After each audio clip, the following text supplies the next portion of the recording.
নামাজ পড়েও আবার অনেকে জাহান্নামে যাবে। এবার প্রশ্ন আমার অনেকের মনে যে তাহলে নামাজ না পড়াই তো ভালো। ফাওয়াইলুল লিল মুসাল্লিন আল্লাযীনা হুম আন সালাতিহিম সাহুন। আল্লাহ পাক বলেন আক্ষেপ, আফসোস, ধ্বংস হয়ে যাক ওই মানুষগুলো, ওই মুসল্লিগুলো যারা নামাজ পড়ে। কোন নামাজি? যারা তাদের নামাজ সম্পর্কে উদাসীন। নামাজের ভেতরে যদি চারটা জিনিস না পাওয়া যায় তাহলে ওই নামাজ পড়া না পড়া সমান। এক নম্বরে নামাজে আপনার খুশু খুজু লাগবে। কি লাগবে? খুশু খুজু মানে ধীর স্থিরতা, মন থাকা লাগবে নামাজে।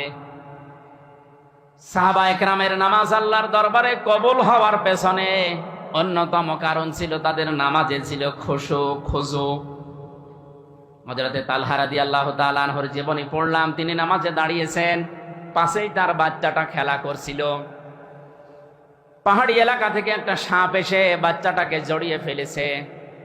হযরতে তালহার স্ত্রী আশপাশের মানুষজন ডাক দিয়ে সাপটাকে মেরে বাচ্চাটাকে বিপদ মুক্ত করে বসে আছে। নামাজ শেষ হওয়ার পরে বললেন, স্ত্রী, এতগুলো মানুষ হইচই হচ্ছিল কি? বলে, আপনি কিছুই টের পাননি? বাচ্চাটাকে সাপে জড়িয়ে ফেলেছিল, আপনি নামাজে আছেন, এই জন্য আশপাশের মানুষ ডাক দিয়ে সাপ মেরে বাচ্চাকে বিপদ মুক্ত করে আমরা আসি, এই জন্য গ্যাঞ্জাম হচ্ছিল।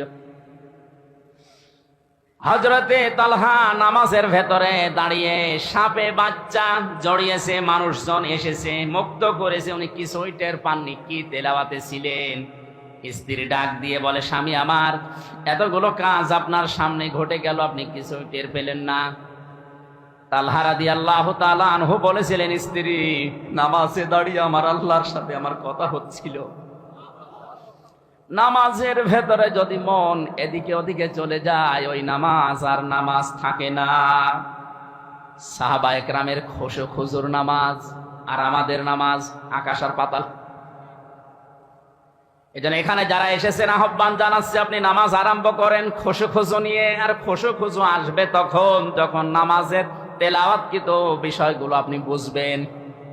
নামাজে দাঁড়িয়েই যখন মানুষ বলে আল্লাহু আকবার, দুনিয়ার সব কিছুর তুলনায় আমার আল্লাহ বড়, ওর পেছনে সব কিছু ছোট হয়ে যায়।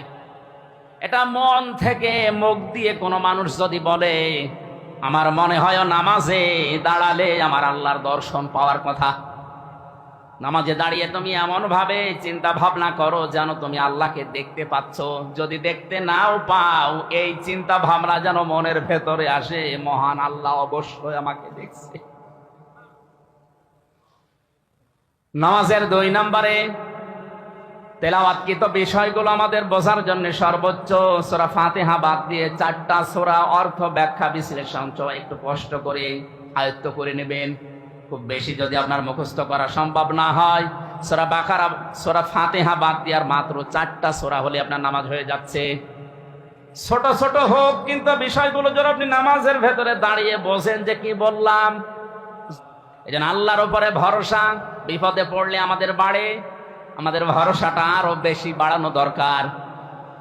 আমি কথা বলছিলাম, নামাজ আদায় করে অনেক মানুষ জাহান্নামে যাবে। তার অন্যতম তারা যারা সাহুন, নামাজ সম্পর্কে উদাসীন, খুশু খুজু নেই, নামাজের ভেতরে কি পড়ে এটা বোঝে না, নামাজ যে শিক্ষা দিতে চায় ওটা তার প্র্যাকটিক্যাল লাইফে নিয়ে যায় না। এ মানুষগুলো নামাজ পড়ার পরেও ধ্বংস হয়ে যাবে, আল্লাহর ভাষায় জোরে বলেন নাউজুবিল্লাহ।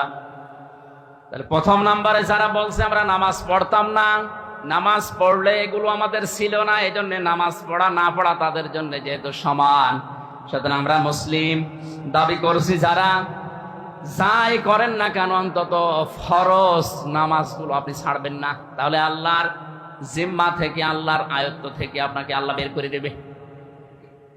আর আল্লাহর দায়িত্ব থেকে কোনো বান্দা বান্দি যদি বের হয়ে যায়, ওই 1 সেকেন্ড অন্তত চলার কথা না।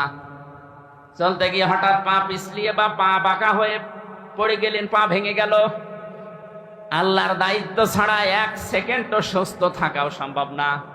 অথচ ফরজ নামাজ যদি কেউ ছেড়ে দেয়, আল্লাহ পাক বলেন ওর দায়িত্ব আমি আল্লাহ ছেড়ে দেই। জোরে বলেন নাউজুবিল্লাহ।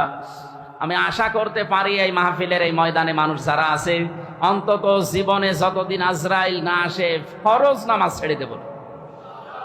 কারা রাজি আছেন প্রাপ্ত যারা? লিল্লাহি তাকবীর। মাহফিল ইনশাআল্লাহ সাকসেস হবে যদি এই কথাগুলো আমরা ঠিক রাখতে পারি। দ্বিতীয় নম্বরে ওরা ডাক দিয়ে বলবে অলাম নাকু নুতিমুল মিসকিন, আমরা এতিম মিসকিনদের খাবার দিতাম না। দারিদ্র মুক্ত সমাজের জন্য আমাদের কোনো ভূমিকা ছিল না। আজ অনেকেই শুধু নিজে খাবো, নিজে পরবো, নিজের আখের গোছাবো, এই চিন্তায় আছে। এগুলো হচ্ছে না। এখান থেকে টাকা পয়সা বিদেশে পাঠিয়ে স্ত্রীর নামে ঘর বাড়ি বানিয়ে নাম দিয়েছে বেগম পাড়া। অথচ যারা নিজের শুধু খেয়ে পরে বাঁচবো, অন্যের চিন্তা ভাবনা মানুষের মাথায় নেই, এই মানুষগুলো মুসলমান দাবি করার পরেও জাহান্নামে যাবে। এই জন্য এতিম মিসকিন অসহায় মানুষের খোঁজ খবর রাখা, দারিদ্র মুক্ত সমাজের জন্য ভূমিকা রাখা, এটা যদি কেউ না রাখে তার কিন্তু কপাল নষ্ট হবে। 3 নম্বরে ওয়াকুন্না নাখুদু মাল খায়দিন, আমরা সমালোচনা যারা করতো তাদের সাথে মিশে আরো সমালোচনা করতাম। এটা আজ বাংলাদেশে দিন দিন বেড়ে যাচ্ছে। আমি সাবধান করছি আপনারা সমালোচনা বন্ধ করেন, নয়তো মুসলমান দাবি করার পরও নাম যদিও আপনার মুসলমানের, আপনি কিন্তু সাকারে যাবেন জাহান্নামে। ওয়াকুন্না নুকাজ্জিবু বিয়াউমিদ্দিন, ওরা বলবে আমরা কিয়ামত বিশ্বাস করতাম না, মিথ্যা মনে করতাম। হাত্তা আতানাল ইয়াকিন, হঠাৎ করে আমাদের কাছে মরণ চলে এসেছে। ফামা তানফাউহুম শাফাআতুশ শাফিঈন, এখানে 4 প্রকার মানুষের নাম আমরা পেলাম। মুসলমান দাবি করেও যারা নামাজ পড়ে না, দারিদ্র মুক্ত সমাজের জন্য যারা কাজ করে না, যারা সমালোচনা করে সমালোচনাকারীদের সাথে মিলেমিশে, আর যারা কিয়ামতে জবাব দিতে হবে এটা যারা বিশ্বাস করে না, এই মানুষগুলোর জন্য যদি কেউ সুপারিশও করে কাজে লাগছে না, কিয়ামত পর্যন্ত লাগবেও না। তানফাউ মোজারি, এখানে হোম জমির বহু বচন আছে, এখানে শুধু একজনের না। এইরকম চরিত্র যাদেরই আছে দুনিয়ায় তারা এখনই থেমে যান, পাল্টান। আমি সহ প্রত্যেককে আল্লাহ যেন পাল্টিয়ে দেন, জোরে বলেন আমিন। আল্লাহ বলেন এরপরেও কি আমার এই আলোচনা থেকে মুখ ফিরিয়ে তোমরা চলে যাবে? আমরা যেন এইরকম মানুষ না হই, আল্লাহর এই আলোচনা থেকে আমরা মুখ না ফিরিয়ে গ্রহণ করার মতো মন মানসিকতা তৈরি করে ওদার তো আহ্বান জানিয়ে আজকের মতো শেষ করে দিচ্ছি। আমার গলা